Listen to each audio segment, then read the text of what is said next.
Muy buenos días a todas y a todos. Les damos la más calurosa bienvenida a la sesión inaugural de un ciclo de charlas que hemos llamado FONASA, 45 años de políticas de protección financiera en salud.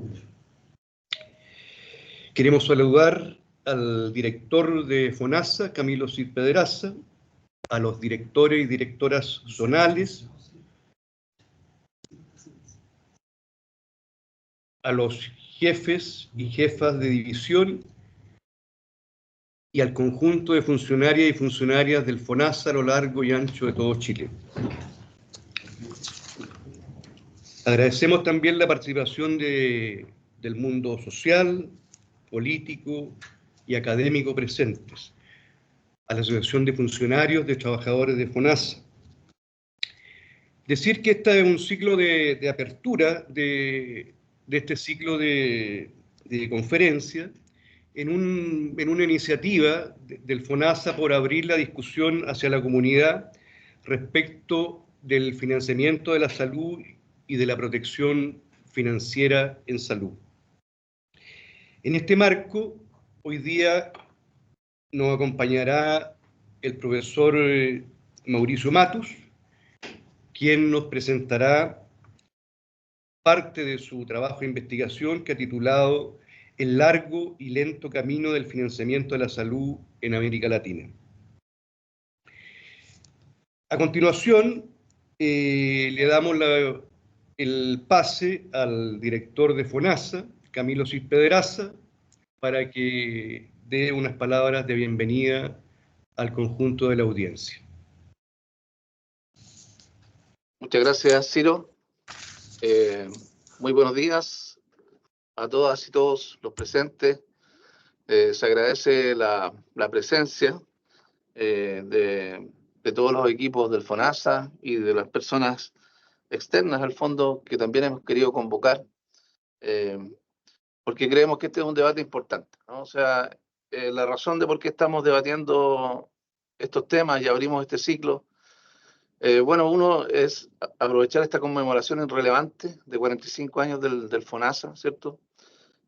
Para hacer una reflexión respecto del financiamiento de la salud en Chile, en una coyuntura específica también que nosotros vivimos como país, ¿no? Y está dirigida fundamentalmente a nosotros mismos, digamos. Nosotros creemos que es necesario que las personas de FONASA se conozcan estas reflexiones, se integren su pensamiento a este tipo de problemática, porque estamos enfrentados justamente, como siempre, a un desafío importante respecto de cómo avanzamos en el financiamiento y su mejoramiento en el financiamiento de la salud en Chile, ¿no? Pero también abriendo la discusión a la comunidad, a los académicos, ¿cierto?, a los actores del sector salud, a las autoridades, ex autoridades, a las autoridades actuales también, a los actores políticos, sociales, digamos, y también aquellos que pertenecen al Sistema Nacional de Servicios de Salud, que impulsan y finalmente producen, ¿cierto?, la salud a nuestra población. Y también, por qué no decirlo, al sector privado, interesado también, y que son socios nuestros en cierre de brechas de atención y a través también de modalidades como la modalidad de libre elección, ¿no? Ciertamente el financiamiento de la salud en Chile ha sido una controversia y un debate hace muchos años, y es justamente porque tiene un problema estructural que, pese a todas las discusiones y las reformas, no ha sido resuelto. Este es un problema que se manifiesta fundamentalmente en la segmentación del sistema, en la segmentación y el subfinanciamiento crónico, a pesar de los esfuerzos nuestros, ¿cierto?, de aumentar el financiamiento público, en general todavía es limitado, y entonces esto, además de la segmentación, tiene como resultados inequidades importantes, ineficiencias sociales relevantes, que podrían ser mejoradas, como hemos dicho, a través de reformas relevantes también al financiamiento, ¿no? Además nos encontramos en una coyuntura específica, una crisis no generada por nosotros ha puesto en pie forzado algunas iniciativas nosotros nos hemos visto, ¿cierto?, en la obligación de generar una política pública que se ha llamado modalidad de cobertura complementaria, que se ha aprobado en una ley y que estamos empezando a implementar. Y esto tiene unas consecuencias relevantes, ¿cierto?, para el financiamiento y las va a tener para la cara, digamos, del sistema de salud probablemente en la medida que esto se implemente. La modalidad, lo sabrán por la prensa, ¿cierto?, consiste básicamente en que FONASA pueda tener una serie de instrumentos que permitan a las personas que así lo estimen tener una cobertura complementaria de financiamiento, o sea, una protección financiera adicional cuando se atienden en nuestros socios en convenio del sector privado. Esto tiene una serie de implicancias, suena simple, pero requiere una serie de principios primero y después ingeniería de detalle en el términos técnicos, que para que funcione de acuerdo a lo que son justamente nuestros principios. Nosotros no estamos haciendo estos ajenos a que somos un organismo del Estado, ¿cierto?, una institución de la seguridad social que tiene principios de equidad, de solidaridad, de universalidad, y por lo tanto la política pública que hemos diseñado tiene y mantiene algunos de esos principios fundamentales y requiere entonces una forma de trabajo que es la habitual de FONASA, que requiere que estas herramientas resguarden, por ejemplo, la equidad en el financiamiento, ¿sí? No va a haber subsidios de FONASA mayores en grupos de la población que en otros. Si tenemos que focalizar, seguimos focalizando a aquellas personas que tienen más necesidades, ¿cierto? Y principios como esos que hacen el diseño, ¿cierto?, de esta modalidad que se ha discutido en el Parlamento, un desafío importante que esperamos ir concretando ya durante el primer semestre del próximo año. Dicho eso, saludar a nuestro conferencista, un viejo conocedor del sistema, Mauricio Matus, es chileno, está, ¿cierto?, hacendado allá en España hace muchos años. Él participó en otras discusiones anteriores, incluso en el marco de la reforma del auge, digamos, en su tiempo. Mauricio participó en esta discusión como economista y también tiene, ¿cierto?, la ventaja de tener una experiencia importante a nivel internacional y enseñando, digamos, políticas públicas, políticas sociales y economía de la salud. Así que, sin más, distraerlos, y vamos a lo que vinimos. Le doy la bienvenida a Mauricio para que haga su charla que posteriormente yo comentaré. Muchas gracias.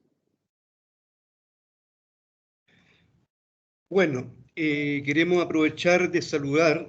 Nos acompaña en esta primera conferencia el señor César Oyarzo, exdirector de FONASA, la doctora Lidia Marales, ex subsecretaria de Salud Pública, Ana María Moraga, primera decana mujer de la Facultad de Medicina de la Universidad de Concepción, Lautaro López, de la Fundación Educación Popular en Salud, EPES, Hugo Facio, del Centro de Estudios Nacionales del Desarrollo Alternativo, SENDA, Mario Parada, de la Universidad de Valparaíso, entre otras personas que por supuesto se me van en este momento que no alcanzo a leer en la lista.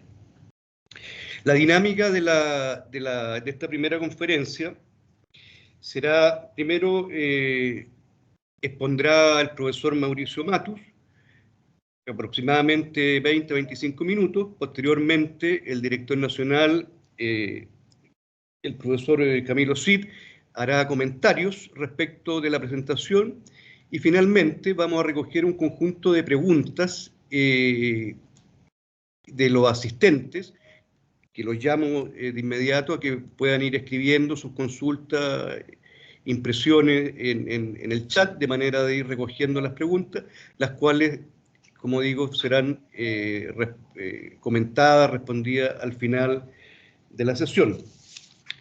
Bueno, el profesor Matu bueno, ya el director dio una pequeña referencia de él. El profesor Matu es profesor titular del Departamento de Economía, Métodos Cuantitativos e Historia Económica de la Universidad Pablo de Olavide, en Sevilla, España. Es miembro de la Asociación Española de Historia Económica, de la Red Iberoamericana de Investigación en Trabajo, Género y Vida Cotidiana, y del Grupo de Investigación en Economía Ecológica, Feminista y Desarrollo. Ha sido consultor de la Organización Panamericana de Salud, la Organización Internacional del Trabajo y el Banco Interamericano de Desarrollo. Cuenta con una experiencia ya de 2 décadas, quizás más, de experiencia en el estudio de los sistemas de salud en América Latina. Bueno, también hay que decirlo, el profesor Matu hace algunos años atrás fue uno de los primeros participantes de lo que va a ser, lo que es hoy día el Departamento de Economía de la Salud del Ministerio. Y bueno, queremos dejar a continuación entonces al profesor Matus para que desarrolle su presentación. Bienvenido, Mauricio, toda tuya la cámara. Buenos días, buenas tardes en mi caso, que aquí ya son casi las 3 de la tarde, más de las 3 de la tarde, así que quiero saludaros. Lo primero, por supuesto, agradecer a FONASA, particularmente a Camilo, por organizar esta sesión, a las personas que están atendiendo, que son, veo que hay muchísimo interés en estos temas. Entiendo que la situación actual, el contexto actual, pues hace que sea relevante. Y además muestra algo que muchos defendemos hace tiempo, que es decir, las preocupaciones de la sociedad, las más básicas, salud, educación, vivienda, pensiones, siguen siendo muy, muy importantes. Voy a compartir la presentación, ya os comento, también quiero agradecer, por cierto, a Ciro, que va a comentar algunas cuestiones al final. Tengo una presentación de PowerPoint que voy a compartir y, ya os adelanto que va a ser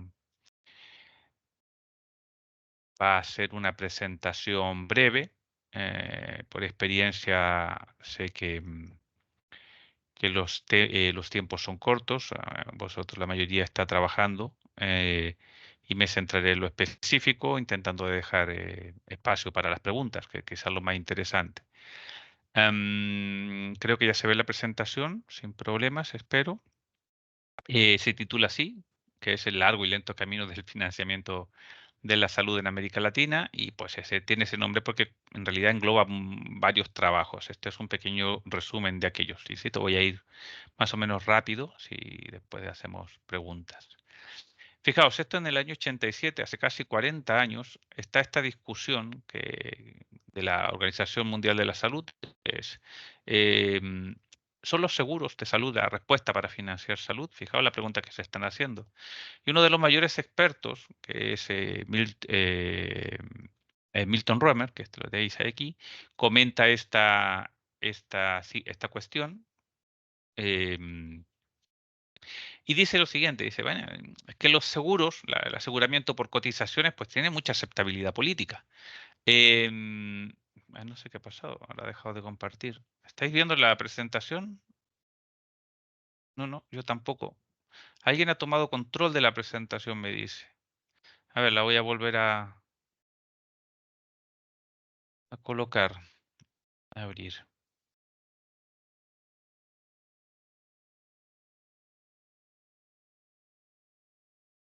Bien.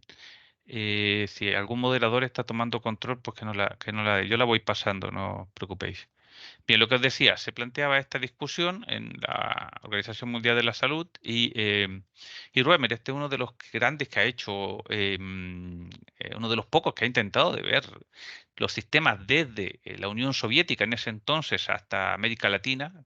Tiene 2 tomos muy, muy buenos sobre esto. Él va diciendo efectivamente que está bien, que funciona, que es una dinámica, pero que normalmente lleva a una segunda etapa, que es a los caminos de un Servicio Nacional de Salud financiado en gran medida con impuestos generales. Esto lo está diciendo hace 40 años, para América Latina en particular.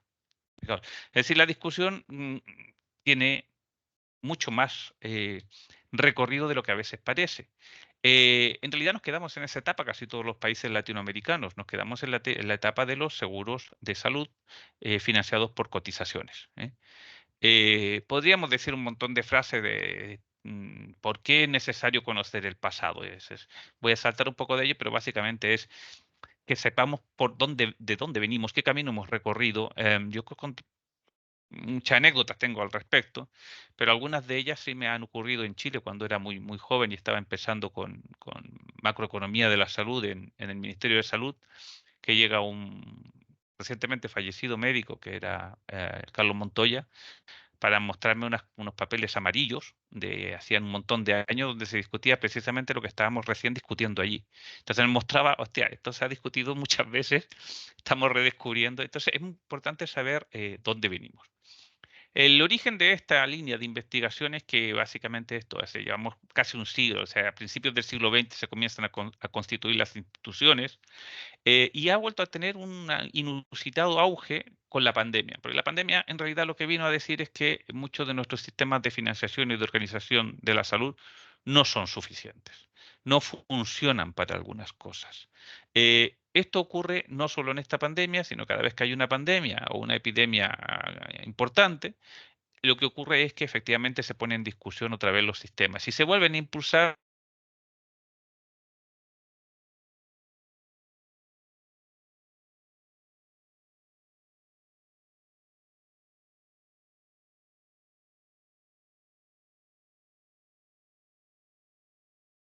em, em, en discusiones. Hay muchos estudios sobre cómo funcionan los sistemas, cuáles son los sistemas. Si buscáis en bibliografía científica, pues hay de todo. Y estas son las 4 clasificaciones que veis allí, las más comunes. Sistemas nacionales de salud, seguros nacionales de salud, seguros sociales de salud, sistemas privados de salud. Es una clasificación muy común, muy utilizada, está en todas partes en la bibliografía. Pero tiene unos peros. Tiene que la mayoría de estos modelos están pensados para países de la OSD, para países ricos. No está pensado para América Latina. De hecho, si veis en los ejemplos que normalmente se colocan, los he puesto allí, no hay ningún latinoamericano. El trabajo que veis abajo, que es un paper que han escrito unas colegas de Bremen, de la Universidad de Bremen, vienen a enjuiciar esto también, porque ellas intentan de ver para el sur global, no solamente para los países ricos. Y vienen a decir básicamente, estas clasificaciones no nos sirven.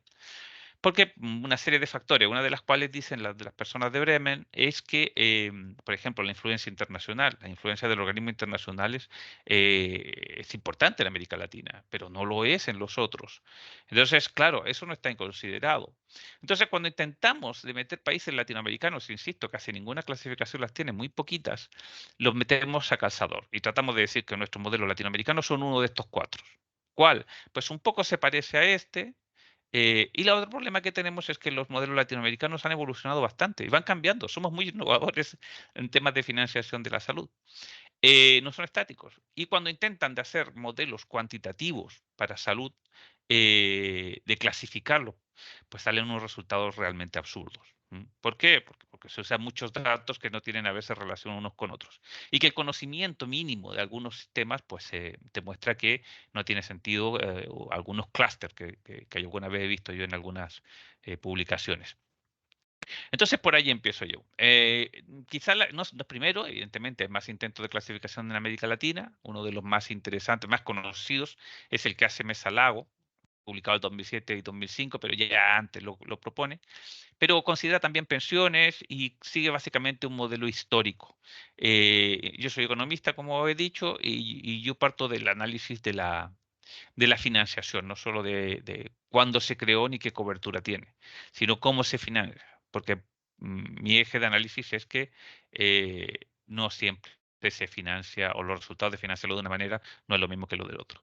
Y ese es el objetivo de mi presentación. Siento que voy a ver si no me paso, prefiero quedarme corto a extenderme demasiado, pues analizar estos sistemas de salud. Y como dice el título evidentemente es una provocación, desde los orígenes hasta la actualidad.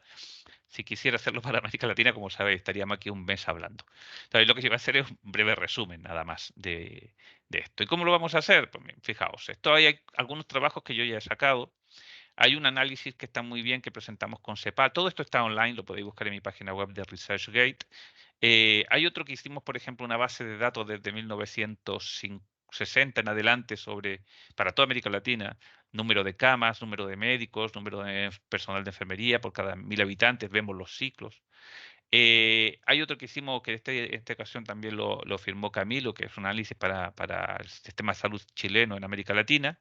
Y hay uno que he hecho también antes con mismo que hice para la base de datos anterior que comenté con una catedrática de Historia Económica de Barcelona, que está por salir, que es un libro en el que estamos trabajando, en el que publicamos un capítulo de estos mismos temas para América Latina.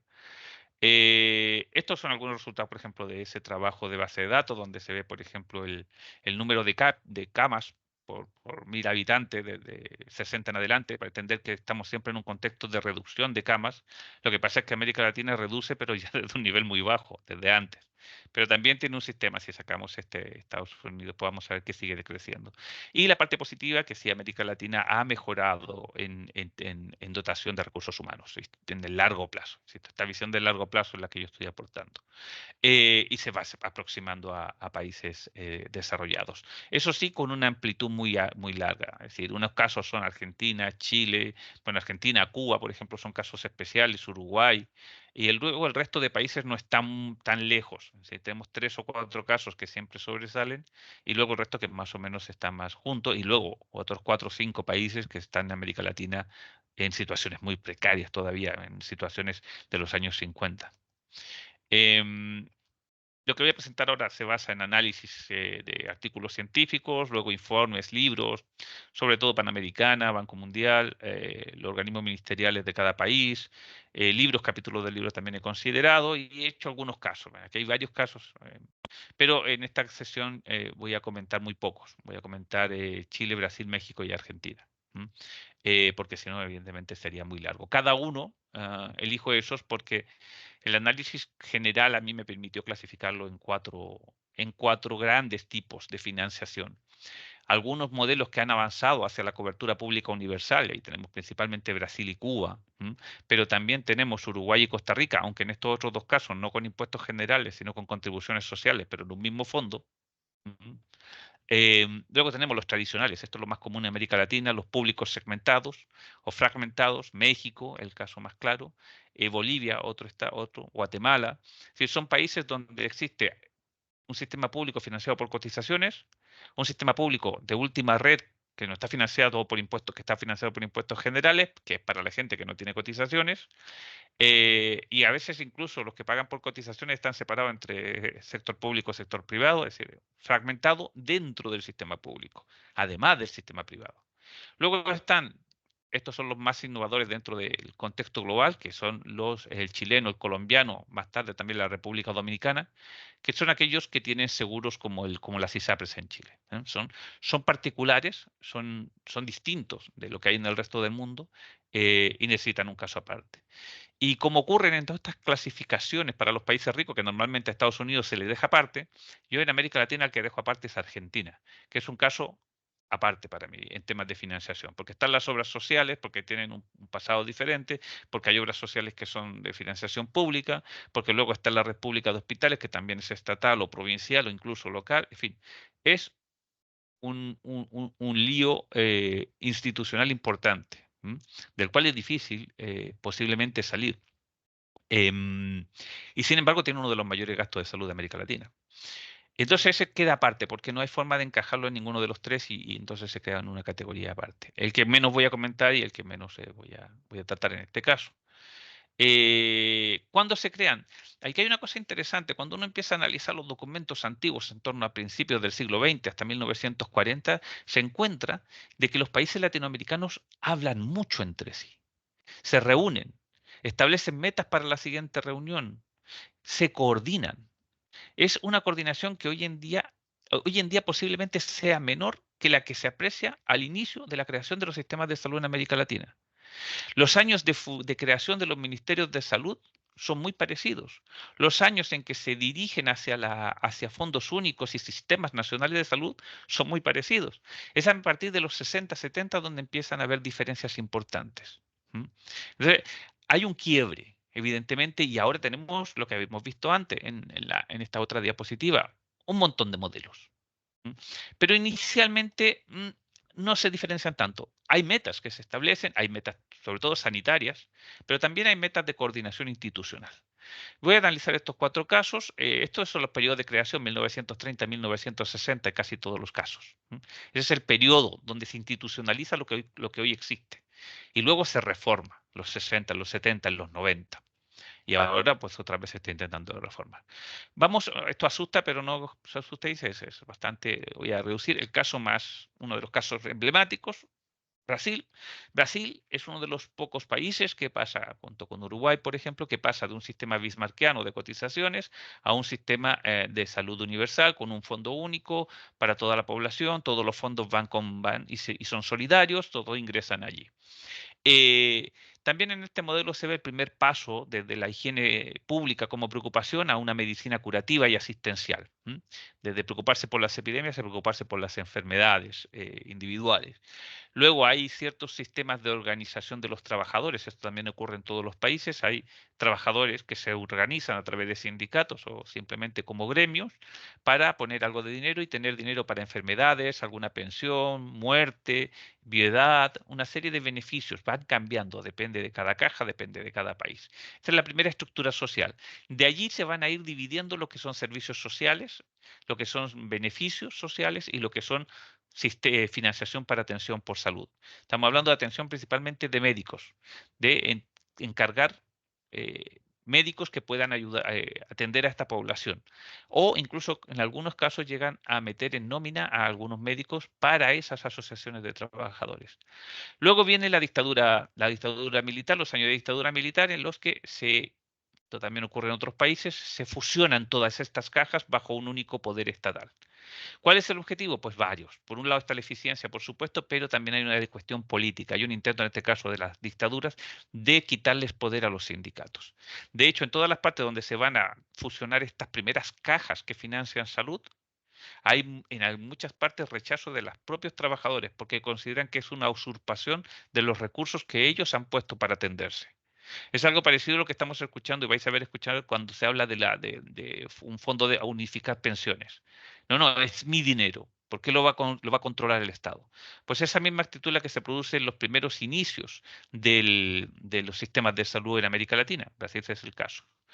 Finalmente hay un cambio político, que es el fin de la dictadura, la creación de una nueva constitución y el establecimiento de un sistema único de salud, el SUS. ¿Se soluciona todo con la ley? Por supuesto que no. La ley tiene una serie de competencias, estamos hablando de financiación unificada, pero la atención se mantiene, más o menos la mitad de los privados se incorporan a la ley, se incorporan al sistema del SUS, de los proveedores de servicios médicos.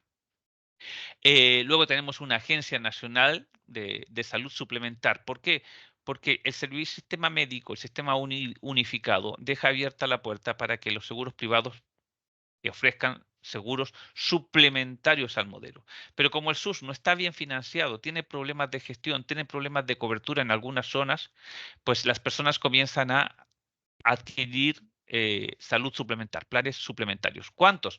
Pues más o menos el 25% de la población, aproximadamente los últimos datos decían que tienen un seguro privado, aunque existe un sistema único de salud. Es decir, pagan al sistema público, pero además contratan un sistema privado. ¿Cómo es ese perfil? Pues el 80% de ese 25%, gana 20 o más salarios mínimos. Ese es un perfil con dinero. Es decir, no hay libertad real. Es decir, quienes acceden a ello es quienes pueden pagarlo. Sin embargo, ha tenido resultados positivos. 2000-2022 han ido aumentando hospitales públicos y ha disminuido levemente los privados. Ese es un dato que salía en algunos informes, pero que hay que tomarlos con pinzas, porque hay algunos hospitales o instituciones privadas que posiblemente no estén siendo consideradas. El 2016 ocurre algo interesante, que el Estado saca una enmienda constitucional donde congela el gasto público y por lo tanto el sistema unificado de salud de Brasil se queda sin suficientes recursos. Resultado de ello, pues el aumento de la salud suplementaria. Es decir, esto también ocurre en algunos países europeos, se está ocurriendo. Cuando se deja de financiar el sistema unificado público, entonces se abre la puerta para que, o se incentiva para que los sistemas complementarios privados aumenten. En el caso brasileño también ocurre algo, es decir, los primeros planes de salud, luego se habló de quitarlo. Si uno contrataba un plan de salud privado suplementario, se podía descontar de los impuestos sobre la renta.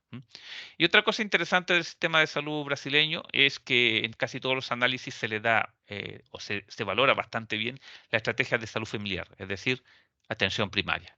Que no se puede considerar evaluar el sistema único de salud olvidando todo el efecto que ha tenido la estrategia de salud familiar. Y esto casi normalmente no se trata. Los economistas no solemos meternos demasiado con atención primaria, pero sí parece ser un factor de éxito. Hoy en día, pues, ¿qué tenemos? Pues tenemos otra vez que esta ley constitucional se ha quitado, ha vuelto a aumentar el gasto público, se está volviendo a fortalecer el SUS, pero en la práctica es un sistema mixto. Es decir, tenemos un sistema unificado de fondos y un sistema complementario privado que crece y además que sigue creciendo. Los problemas del sistema brasileño son extensos, es decir, yo no voy a entrar aquí, pero hay montones de informes de cuáles son los problemas del SUS. Pero tiene esa evolución que es lo interesante y además una evolución temprana. Es con la constitución del 88, cuando cambian. Uruguay lo ha hecho más tarde, pero ha hecho algo parecido, manteniendo cotizaciones, pero también ha unificado. El tradicional público fragmentado, pues tiene México, es el caso más claro. Tenemos dos orígenes fijados, el 43 y el 59, se crea el ISSSTE y el IMSS, que hasta el día de hoy existen, unos para trabajadores del Estado, otros para trabajadores privados, y sobre estos hay una red de última instancia, que es la red pública regional. El intento constante de México ha sido aumentar la cobertura de las personas que no están ni en el IMSS ni en el ISSSTE. ¿Cómo lo ha hecho? Pues de distintas formas. Por una parte, intentó de que el IMSS creara un programa, Coplamar se llamó al principio, luego se llamó Bienestar, luego se llamó Solidaridad, en fin, que desde allí se diera cobertura juntando algunos recursos del Estado más algunos recursos de cotizaciones a aquellas personas que no tienen cobertura de salud. El 2003 se produce en torno al 2000 las consideradas reformas de pluralismo estructural o estructurado, que son aquellas parecidas a las que hizo Chile en los 80, es decir, separar funciones de provisión, de aseguramiento, de gestión, de vigilancia, y crear el seguro popular. El seguro popular viene a tener más o menos el mismo incentivo, es decir, aquellas personas que no tienen seguro pues estén cubiertas. Pero entonces ya teníamos tres subsistemas públicos dentro del sistema público más los sistemas privados. Fijaos la fragmentación dentro del sistema público. Es un sistema de cotizaciones, pero no todos cotizan al mismo lugar. Es como si hubieran varios FONASAs en Chile. Y luego además un sistema donde no hay FONASA, donde van las personas que no tienen cotizaciones. Esto es un problema en México que no ha tenido solución, se ha intentado hacer varios cambios. Ahora, lo último que se produjo es que se iba a crear un instituto de salud para el bienestar que en principio iba a intentar de confluir estos fondos, de haber solidaridad entre estas distintas cotizaciones y avanzar hacia un sistema público no fragmentado. El problema, pues que no se ha terminado de desarrollar, no ha tenido apoyos, vino la pandemia. Ahora mismo parece ser que va a terminar siendo un IMSS como el de Coplamar, un IMSS que ayuda a las personas sin seguro y que va a apoyar el gobierno con dinero, pero está lejos de hacer una reforma estructural de momento. ¿Cierto? El tercer sistema, este lo conocéis mejor y yo también lo conozco mejor, que es el sistema chileno, que también parte con organización social de trabajadores, con sindicatos, que el gobierno crea una ley de seguro social, va fusionando estas cajas para establecerlos. El punto más importante, posiblemente el punto de inflexión, es 1952, siguiendo modelo británico, Sistema Nacional de Salud. El Servicio Nacional de Salud, perdón. Unificado, sí, pero no del todo. Es decir, en la mayor parte de la bibliografía, aquí recomiendo si a alguien le interesa verlo, el trabajo del doctor Carlos Molina, buenísimo también de Illanes, Premio Nacional de Historia. No, porque el SERMENA, el Servicio Nacional de Empleados, queda fuera. El Servicio Nacional de Empleados funciona como una contratación de seguros privados. Y ese no entra dentro del SNS. SNS engloba a la mayoría de la población, pero el SERMENA se mantiene fuera. Es decir, nuestra dualidad nacional de sistemas de financiación de salud en Chile viene de lejos. Y el Sistema Nacional de Salud no fue la excepción. Es cierto que fue posiblemente el mayor reforma en busca de una unificación de recursos.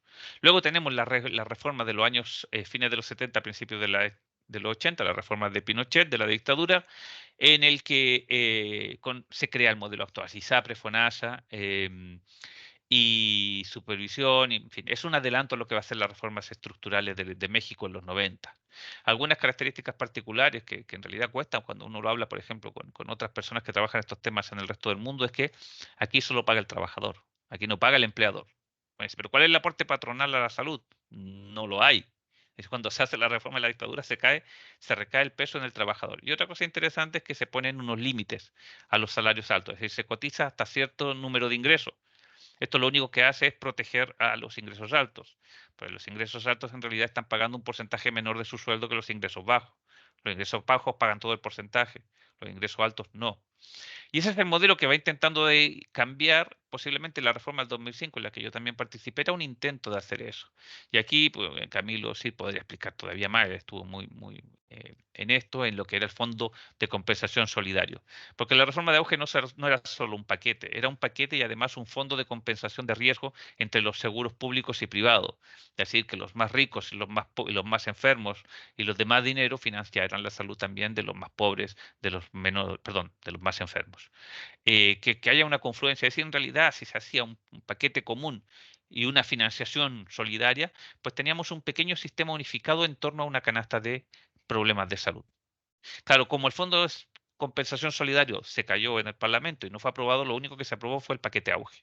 Pero el paquete auge quedó de esa forma descontextualizado. Es decir, la reforma iba más allá. La reforma iba a crear un sistema de salud unificado, aunque sea para un conjunto de prestaciones. Y eso, si se expandía, pues íbamos camino a un SNS posiblemente en su configuración económica.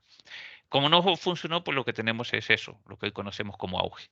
El 2014 hay un intento de reforma y hoy pues destacar el impulso a los CESFAM, que también sale muy bien valorado en casi todos los informes, y la reforma que tenemos hoy actualmente, que Camilo podrá explicar más si quiere en la parte final, que son los nuevos modelos que se están estableciendo y los efectos que puede tener la situación actual del seguro privado en Chile. En Colombia tenemos otra situación parecida, yo no voy a entrar allí, pero tiene una cuestión, una evolución similar con las reformas de seguros y ahora también está en un momento crítico de deuda de los seguros. Esto, para ver, fijaos, este es un cambio, es decir, Chile lo que tiene en este modelo es que lo que hay antes del 70 es muy distinto de lo que hay después. Si vemos, esto es una serie que no está publicada, yo la tengo que publicar, que son los egresos hospitalarios, vemos que después de esta reforma cambia la producción hospitalaria del Sistema Nacional de Salud y la producción hospitalaria privada, que es la línea segmentada. Sí, aquí sí que hay un cambio. Hay algunos datos previos de cuánto era el sector privado de provisión, pero era pequeño. Hablan del 12-19% como máximo. Y aquí hay un cambio, es decir, el modelo actual. Chile, cuando se analiza en este tipo, hay que analizar 79-80 hacia atrás y 79-80 hacia adelante. No existe esa continuidad en la estructura. Hay algunos antecedentes, insisto, lo del Sermena, pero no es lo mismo. Y el societal, el que menos voy a tratar, pues otra vez tenemos, aquí lo que pasa es que se mantiene bastante los primeros modelos, donde los sindicatos, los trabajadores, a través de sus organizaciones, crean sistemas de protección social. Pues se han consolidado y hay más de 300 obras sociales que son las que llevan salud. También tenemos la creación del PAMI, que es una obra social apoyada por el gobierno, principalmente para jubilados y pensionistas. Se está hablando que a lo mejor se va a extender como un seguro universal lo que es el PAMI, no termina de cuajar. Y lo que ha tenido impulso recientemente, bueno, recientemente ya llevamos 2 décadas, es la medicina prepaga. Es decir, yo me prepago mi salud. El 2021 las cifras oficiales decían que un 14% de la población ya tiene prepaga. Otro porcentaje está con las obras sociales, casi el 60%, incluyendo PAMI, y otro porcentaje pues, de la atención de última instancia, que son la del Estado. Si analizamos todo en perspectiva, con esto ya voy a ir acabando, es difícil hablar de América Latina, es decir, se puede hablar sobre todo al principio, ¿no? La etapa institucionalista, la creación de los ministerios de salud, el paradigma británico, la unificación de las cotizaciones, y por ahí se empieza a insinuar, como veíamos en el año 87, pero antes, la posibilidad de ir hacia impuestos generales a medida que disminuye la informalidad y hayan más personas más fiscalización sobre los impuestos sobre las ventas y sobre la renta, impuestos sobre la renta. Luego hay una especie de una etapa aseguradora, un aumento de los seguros públicos y privados, y una etapa de integración intentando buscar salud universal, es decir, veamos quiénes no tienen seguro de salud y a esos inventémosles un programa o un seguro público o un fondo o una red, algo, porque si hacemos que esos que no tienen, podemos hablar de sistemas universales, aunque estén tremendamente fragmentados. Luego tenemos dos etapas reformistas, primero que nada, etapas, yo partiría con Chile en los 70-80, pero sobre todo México en los 90-2000, el resto de América Latina es en esa época donde establece estas reformas estructurales. Y luego lo que tenemos en los últimos años, posiblemente de 2005 en adelante, es ciertas reformas para que estas reformas anteriores, que eran reformas de competencia, avancen también en solidaridad y en igualdad. En sistemas de mayor unificación, de cooperación, de que al final ingresos altos paguen también a los ingresos bajos, porque una cosa sí que nos muestran casi todos los modelos en los países ricos es que las personas de menos ingresos no tienen capacidad individual para financiar su salud. O sea, al final los sistemas se financian porque las personas de mayores ingresos financian la salud de las personas de menores ingresos. No hay mucho más. La pandemia ha sido un revulsivo, sin duda, porque nos muestra que hay que coordinar políticas, que hay que integrar, que hay que tener un carácter universal. También mostró que hay una subfinanciación histórica. El otro día en una conferencia con México lo decía también. No hay mucho de qué enorgullecerse cuando vemos algunos casos de América Latina entre el número de muertes en el COVID. Si la cantidad de población, porcentaje de población y porcentaje de muertes no tiene relación. Si murió mucha más gente en América Latina. Y esto es porque no hay medios. Volvió a recordar que la lógica individual no es suficiente en salud, que hay que tener otro tipo de lógica y por supuesto que hay que coordinar recursos. Discusiones. ¿Por qué va a seguir esta discusión? Esta discusión va a seguir en América Latina, va a seguir en Chile, va a seguir en Colombia, va a seguir en todos estos países. ¿Por qué?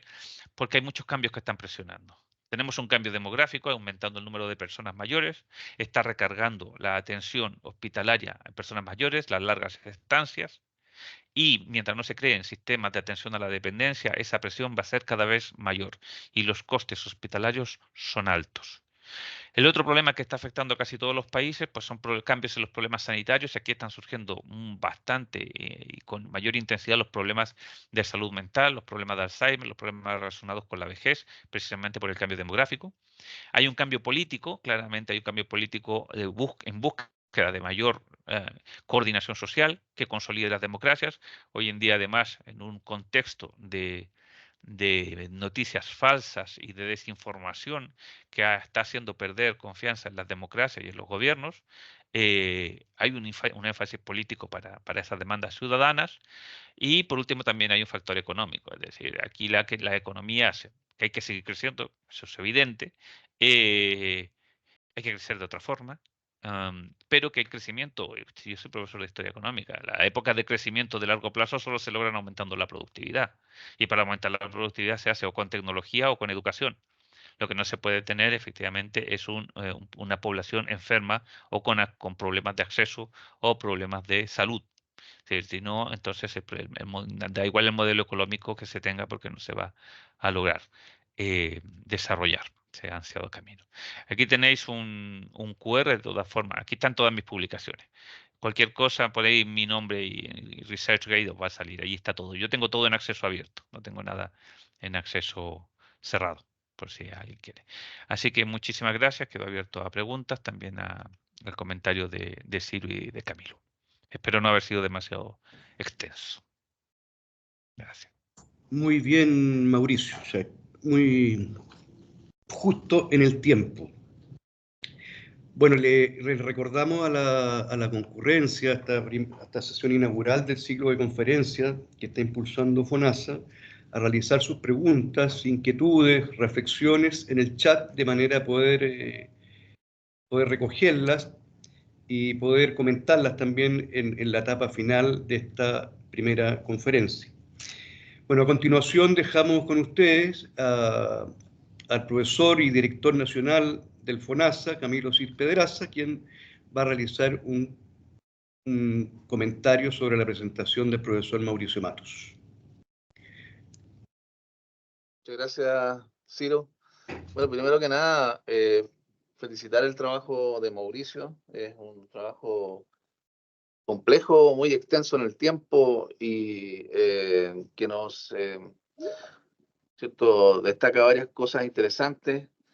que tiene mucho más que entregar, ¿cierto? Que uno pueda comentar en media hora, como ha hecho Mauricio, una síntesis muy rica en contenidos, ¿no?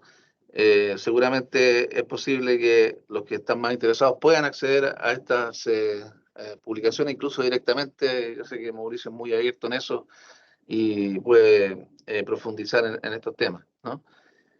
Algunos de estos temas los hemos reflexionado junto con Mauricio, algunos de ellos. He mostrado ahí una publicación. Yo quisiera hacer unos pocos comentarios porque yo no voy a plantear nada nuevo, me voy a referir exclusivamente a la presentación del profesor. Eh, las charlas sobre modalidad de cobertura complementaria y la reforma chilena tendrán que esperar otro momento de este ciclo, seguramente. Así que, digamos, esa no es la expectativa, ¿no? Mi interés es comentar exactamente lo que está planteando Mauricio. Y aquí tengo unos comentarios lo más breve posible. Primero que coincido totalmente con el profesor Matu, en el sentido de que los sistemas de salud van conformándose en función de experiencias históricas específicas, ¿cierto? Y cambios y reformas de financiamiento que se van produciendo en determinados momentos, ¿no? Y que en ese sentido hay épocas de cambio, y incluso uno podría decir, y aquí viene mi comentario adicional, que puede haber épocas como de modas, ¿no? O como de tendencias. Y en ese sentido sí creo que ha habido, cuando hay, justamente como dice Mauricio, cuando hay crisis, como por ejemplo hay crisis sanitarias, como la del COVID, se producen ciertas necesidades en todos los ámbitos de las políticas sociales en todo caso, ¿no?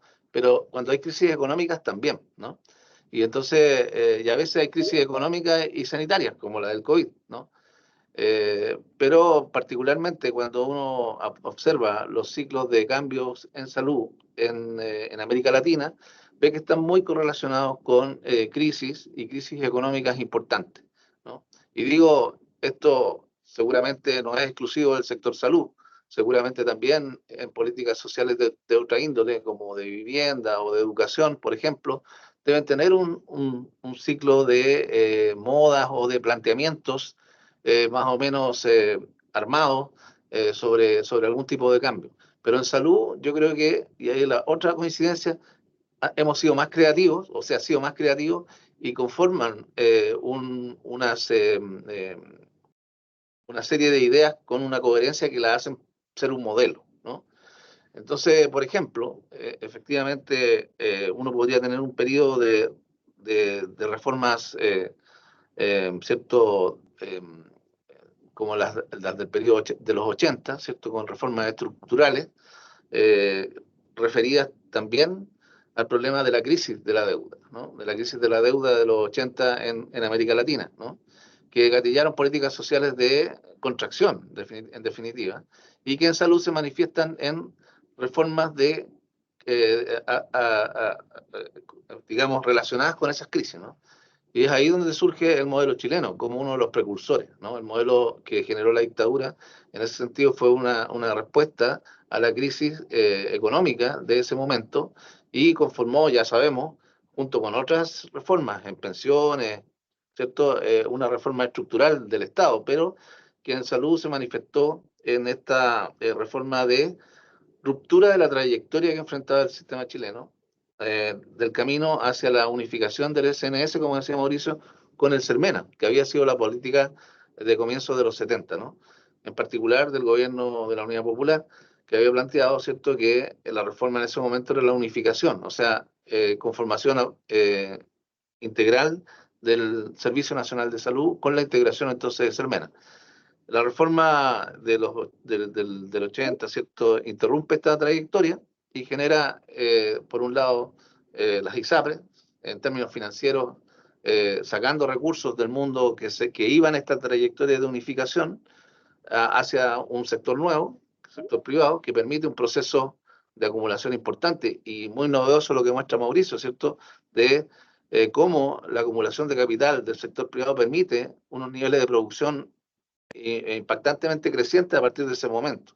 O sea, eso quiere decir que el sector privado era un sector pequeño, pero con este cambio se produce una acumulación, un origen de acumulación muy relevante que comienza a ser entonces un actor que antes no existía en definitiva y que se pone sobre la mesa como un actor muy importante en el sistema de salud chileno, ¿cierto? Hasta el día de hoy. Eso por una parte, ¿no? Que creo que también, incluso cuando uno etapifica la siguiente crisis, que es la crisis que azotó América Latina, que fue llamada la crisis asiática, como crisis económica, en ese ciclo también se genera una morigeración, dijéramos, de la primera idea de reforma de salud, que fue muy dura en términos de, por ejemplo, preferir no solo servicios, sino que también aseguramiento privado, con paquetes de beneficio mínimo, mirados como una mercancía que podía ser transable en el mercado, una serie de conceptos en que la economía se le pasó la mano, diría, como decimos ahora en Chile, la economía se pasó a varios pueblos ahí, en términos de cuánto podía ser una intervención útil en salud. También se produce un siguiente ciclo ahí, que morigera esa idea, y es el ciclo de, como decía Mauricio, de generación de nuevas reformas como la del Seguro Popular en México.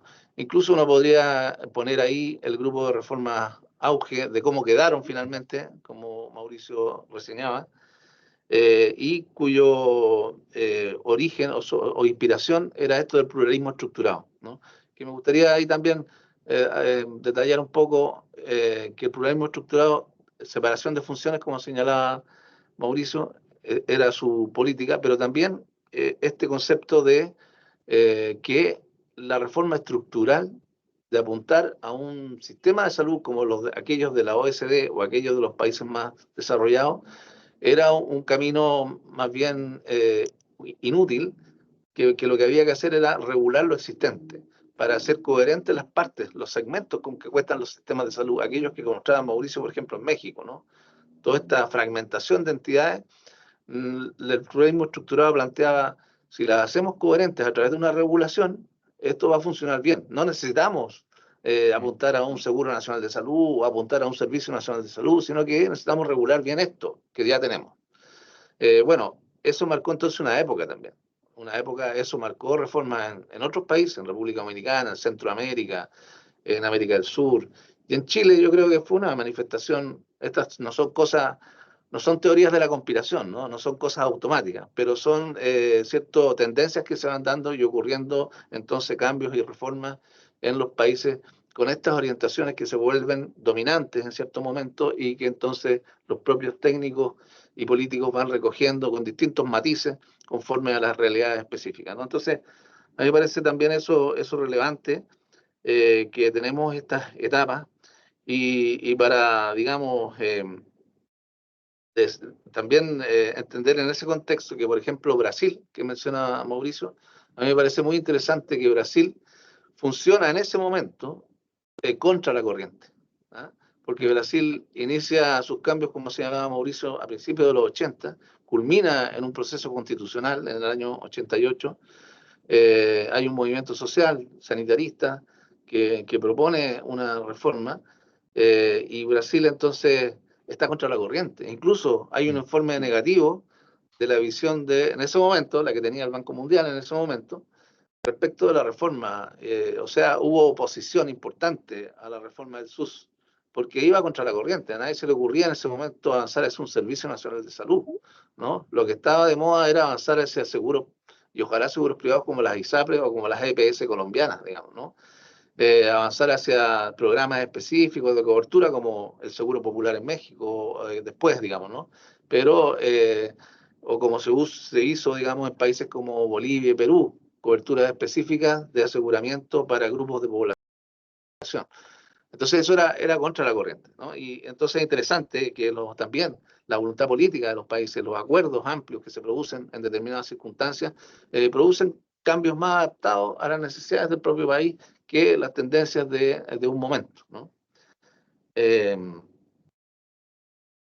Con esto quiero, no me voy a alargar más, quiero más o menos contextualizar que efectivamente Chile en particular ha tenido distintos planteamientos en estos ciclos, ¿cierto? Y ha sido quizás uno de los países más emblemáticos de América Latina en el sentido de representar estas modalidades, ¿no? La reforma estructural de la deuda con la reforma que interrumpe la trayectoria de unificación, como señalaba, la reforma, ¿cierto?, también de la crisis siguiente, caracterizada por la regulación, por tratar de hacer conversar las partes, ¿cierto?, de la segmentación.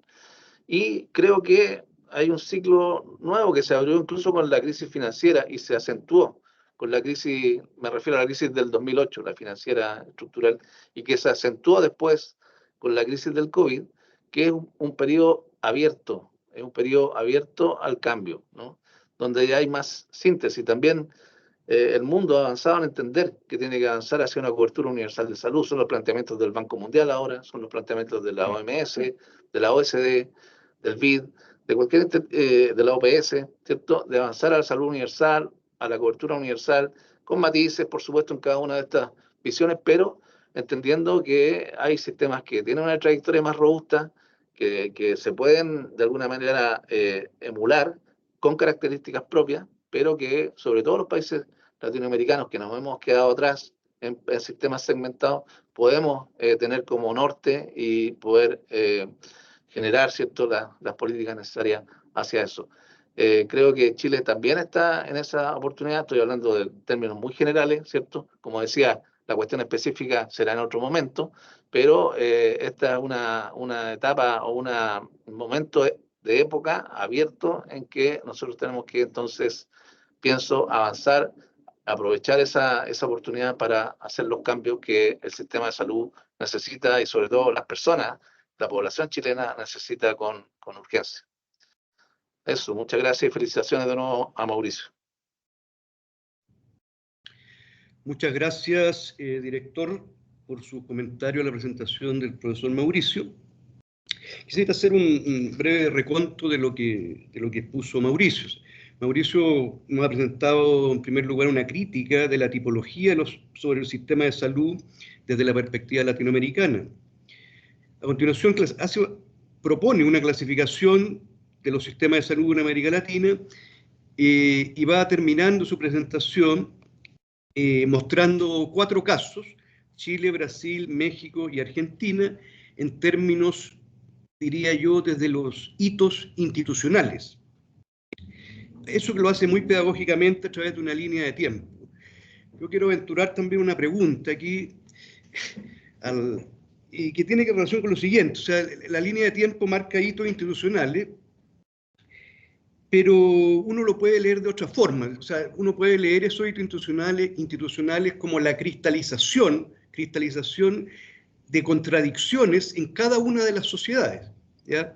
Entonces, la pregunta es si en la investigación de historia de los sistemas de salud en América Latina es posible poder avanzar en una sistematización de los tipos de actores y de los proyectos e intereses que cada uno de esos sectores puja en sus respectivos países, ¿ya?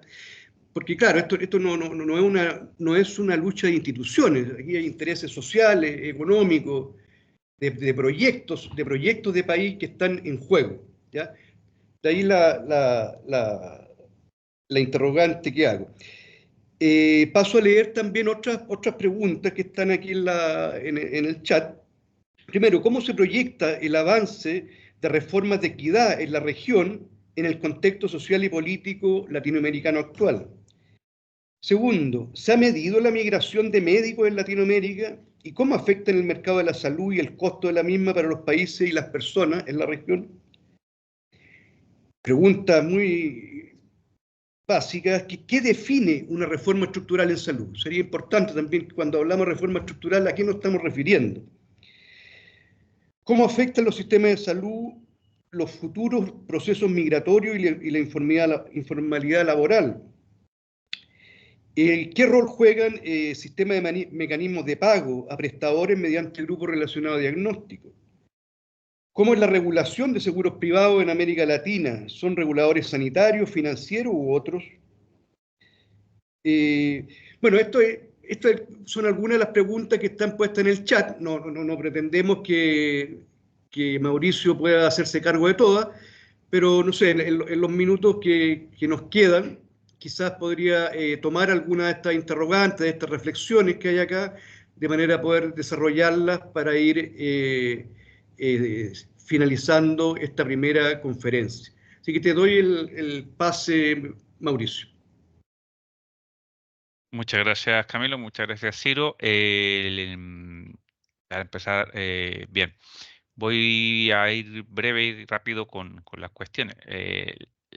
Lo que señala Ciro, por supuesto, es una cuestión que todavía que da para largo y que hay que seguir analizando, evidentemente, y incluyendo la multiplicidad de actores que hay y los resultados son los resultados de los intereses. Algunas veces ganan unos intereses, en otras veces ganan otros intereses. Hay conceptos ideológicos, hay movimientos sociales, partidos políticos que han ido cambiando. Es decir, no es casualidad que cuando acaba la democracia, la dictadura en Brasil salga al sur. No es casualidad que cuando gana la dictadura en Chile salga el modelo actual. Es decir, evidentemente esto hay que contextualizarlo en cada uno de los países. No es tampoco casualidad que ahora esté intentando de impulsar el INSABI en México y así cada contexto. En ese sentido, por ejemplo, ahí sí hay un aporte interesante, que es el libro este de Angélica Illanes en Chile, que es análisis de actores. Más que de financiación, que es el que hago yo de instituciones, ella es un análisis de actores.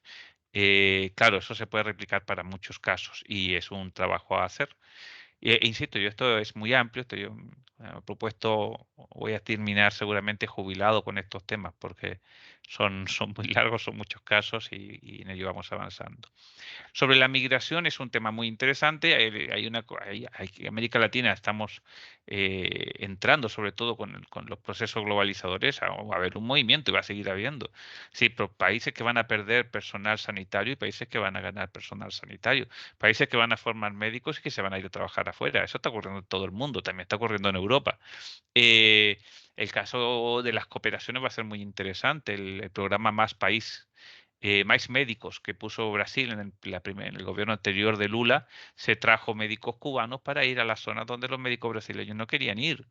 Y la asunción de Bolsonaro echó 8.000 médicos cubanos del país, 8.000 médicos. Esto va a seguir existiendo y estas migraciones, por supuesto, que van a tener efecto. Los pocos que se ha hecho de estudios no muestran que tenga efecto, por ejemplo, en salario. Es decir, no es que van a venir más médicos y van a bajar los sueldos, no suele ser el caso.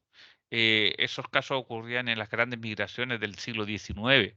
Hoy en día, como son mercados tan segmentados, ni siquiera existe un grupo de trabajo médico, depende en qué especialidad estén los médicos y las enfermeras. O sea, en cuanto a los costos, no va a ser un alivio de costos. Lo único que va a hacer posiblemente es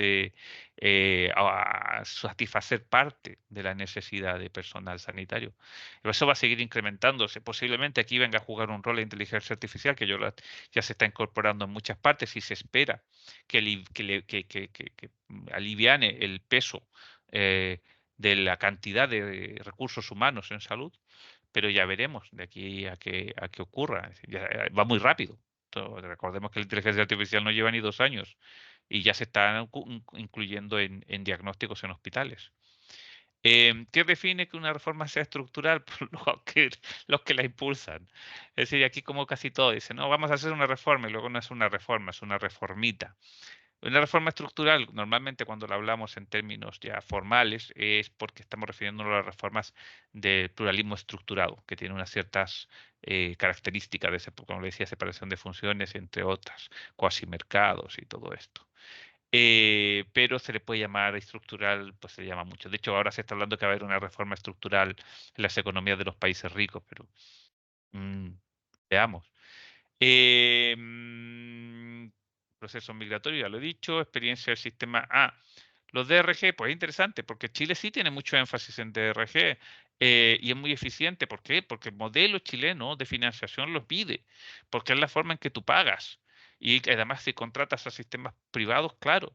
Pero por ejemplo en Costa Rica los DRG importan bien poco. ¿Por qué? Porque la Caja Costarricense paga a los hospitales públicos cuántos egresos tuviste, cuánto dinero necesitas, aquí está. Y si no alcanza deuda, lo van a pagar igual, que casi todo va a través de la caja. Entonces, hicieron impulso, luego los quitaron y ahora creo que estaban otra vez intentando de impulsarlos. Tiene mucho que ver con eficiencia y tiene que ver mucho con el sistema. Entonces va a depender de la vinculación que tenga, sobre todo cuánto gasto público se va a prestadores privados. Entonces allí sí que los DRG tienen recorrido. O sea, va a depender del modelo. Estados Unidos, por ejemplo, es el ejemplo paradigmático. Aunque también algunos países lo hacen dentro del sistema público. Y luego hay países, sabéis que la salud está en muchas partes separada por estados, regionalizada, y ahí también cambia. Es decir, Alemania, pues depende. España, por ejemplo, en un caso típico, las comunidades autónomas, pues que depende cómo lo pague cada consejería. Hay algunas que se van básicamente por per cápita ajustado por un montón de variables y otros que hacen eso asociado a diagnóstico. Se varía mucho. Varía mucho. El modelo catalán, por ejemplo, no tiene nada que ver con el modelo andaluz. Bien, y en uno pues sí son muy importantes y en otro menos. Em, en cuanto a los seguros privados, pues casi todo está apuntando hacia suplementarios. Van a seguir existiendo, evidentemente, eso parece, pero más como suplementarios que excluyentes del público. Algo más que iba a ver yo aquí que también me llamó la atención. Ah, sociedad civil, sí, bueno, eso ya se me escapa a mí un poco de la MCC, que ha hecho Camilo, más adelante alguna de estas. Y luego otro, bueno, hay énfasis distintos en estas reformas, periodo tan largo. Primero hay un énfasis en cobertura, ampliar cobertura, es decir, que todas las personas tengan, aunque sea nominalmente, cobertura. Haciendo un seguro o diciendo toda persona que llega a las puertas del médico va a tener cobertura, aunque sean malas condiciones, y las reformas van por allí, y por ahí se crean los seguros, seguro popular, todo este tipo.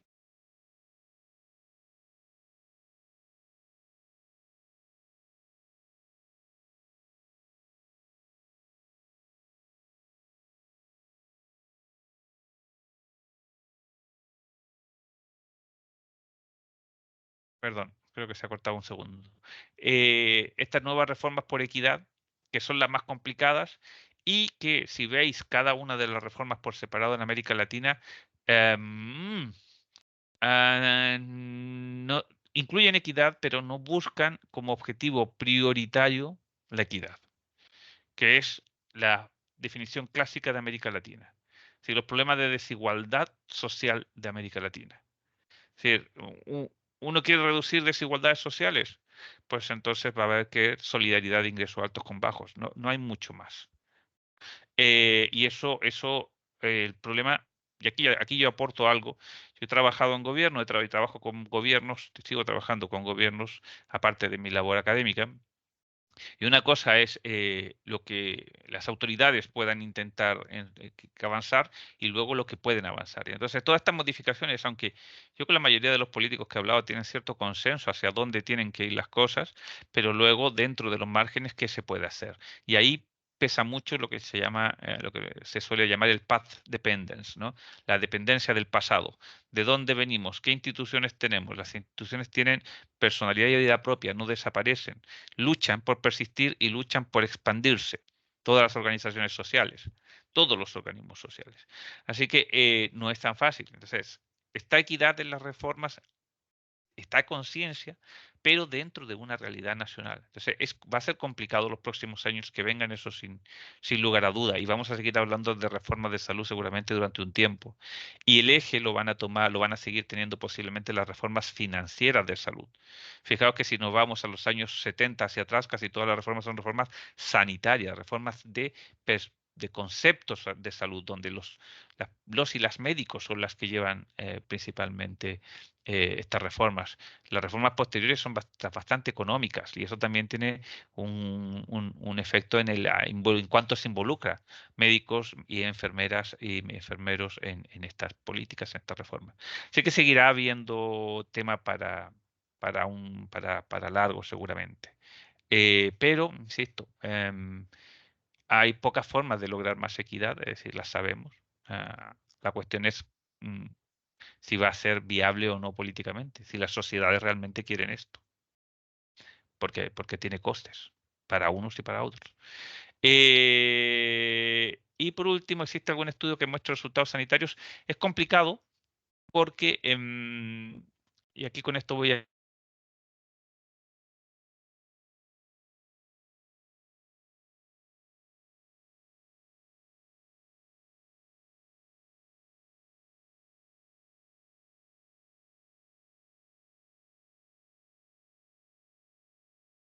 ver, se ha cortado un momento. Entonces, los factores de contexto, que es lo que incluso, si nos vamos a los años 30, ya se discute esto, pesan más. Los estudios que yo he hecho, pero sobre todo para dependientes, personas mayores dependientes, por ejemplo, en Costa Rica, en Chile, en Brasil, que importa o no importa el seguro de salud, pues me sale en ningún caso análisis cuantitativo, puramente cuantitativo, me sale que el seguro importa. Eso es interesante. Hay muchos factores que influyen. Es decir, tú estás en un seguro y o sea, tú estás en una situación de salud porque estás en un seguro o estás en un seguro porque tienes esa situación de salud. ¿Mm? Así que hay poco. Y bueno, nada más, lo único, otra vez agradecer a Camilo Asiro y sobre todo impulsarles a que, yo estoy viendo que hemos llegado a ser 250 personas en un momento. Entonces, esto quiere decir que hay interés en el tema, felicitarles que tengan esta iniciativa y seguir aportando a este foro de 45 años de FONASA, que creo que hay discusión y enhorabuena, desde luego, a todas las personas que se han conectado y a las personas que lo organizaron. Muchas gracias, profesor Matus. Y le voy a darle el pase al director, Camilo Cis Pedraza, para que también se haga cargo de algunas de las preguntas que se han formulado. Camilo.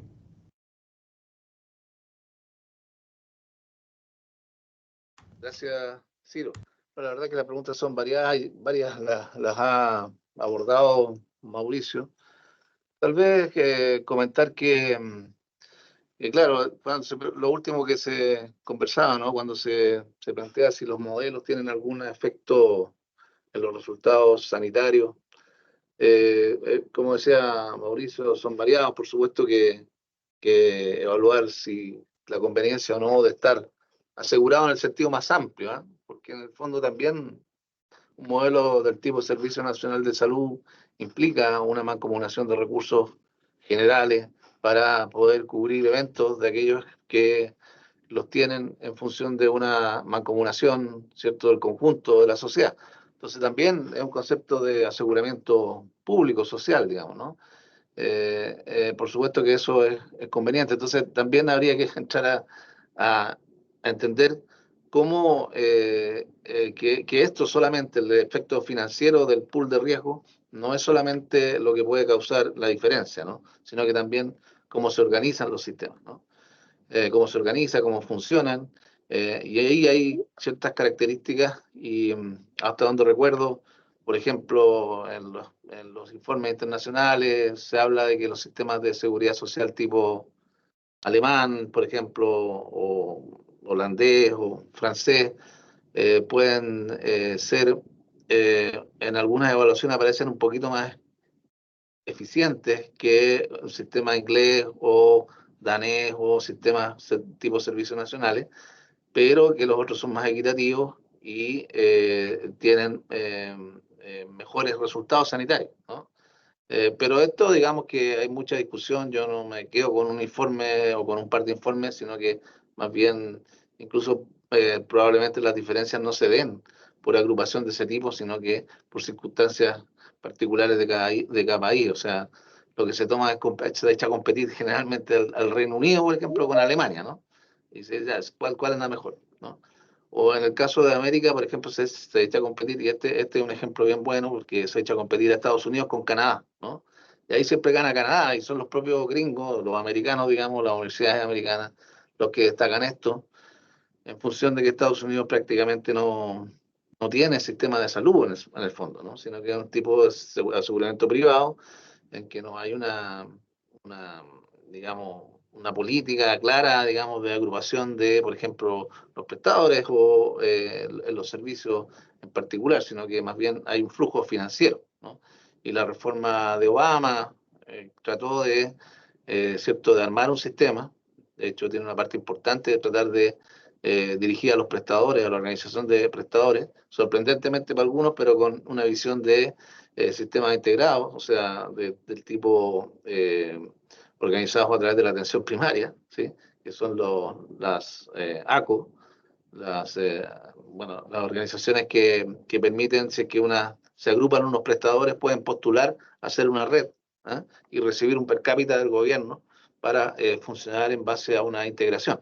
Eso es una gran novedad en Estados Unidos y ha tenido bastante éxito, sobre todo en la parte oeste del país, menos en la parte este, pero digamos que el punto es que cuando se comparan con Canadá, que ha tenido hace muchos años, digamos, un sistema estructurado, en este caso un seguro nacional de salud, los resultados son lejos positivos para Canadá, a pesar de ciertas críticas que se le hacen también al sistema, como todo, ¿no?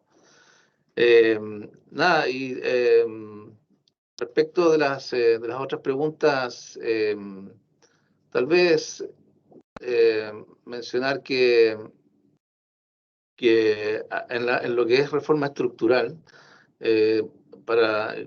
y siguiendo lo que decía Mauricio sobre separación de funciones, para nosotros sí tiene importancia el tema del financiamiento, ¿no? O sea, y lo decía también Mauricio, en el sentido de que muchas veces la estructura del financiamiento va a determinar la estructura del sistema, ¿no?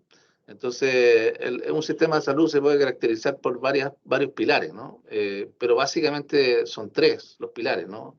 La rectoría de la gobernanza, el pilar, ¿cierto?, de cómo se organiza el sistema, el pilar de financiamiento, ¿cierto?, y el pilar de provisión de servicios.